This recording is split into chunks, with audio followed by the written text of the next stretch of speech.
So ఇంకొక pole నిర్వహించాము. అదేంటంటే ఈరోజు జూబ్లీ హిల్స్లో బీఆర్ఎస్ ఓడిపోతే 2028లో కేసీఆర్. సో జూబ్లీ హిల్స్ ఉప ఎన్నికలకు బీఆర్ఎస్ భవిష్యత్తుకు పెద్ద లింక్ ఉన్నది అని విపరీతమైన ప్రచారం జరిగింది. ఈ ఎన్నికలే వచ్చే ఎన్నికల్లో మన యొక్క అధికారాన్ని దిశానిర్దేశనం చేస్తాయన్న ఒక ప్రచారం కూడా జరిగింది.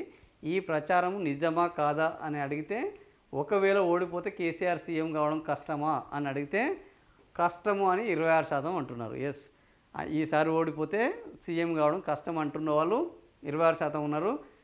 ఓడిపోయినా ఏం కష్టమేం కాదు, ఆయన సీఎం అవుతాడు అని 72% మంది. అంటే జూబ్లీ హిల్స్ యొక్క ఉప ఎన్నికల ఫలితాలు భవిష్యత్తులో బీఆర్ఎస్ అధికారం చేపట్టడానికి కానీ, ముఖ్యమంత్రిగా మళ్ళా కేసీఆర్ కావడానికి కానీ, ఈ ఉప ఎన్నికల ఫలితాలు కానీ, ఈ ఉప ఎన్నికల ఓటమి కాదు, ఏమీ అడ్డంకి కాదు అని జనాలు చెప్తున్నారు. 18,000 మంది నిన్న 18 గంటల ముందు ఇది పోల్ పెట్టాము. 18,000 మంది పాల్గొన్నారు. ఈ 18,000 మందిలో 72% మంది జూబ్లీ హిల్స్ ఉప ఎన్నికల్లో గెలిచిన కేసీఆర్ సీఎం అవుతారు అని వాళ్ళ అభిప్రాయం చెప్తున్నారు.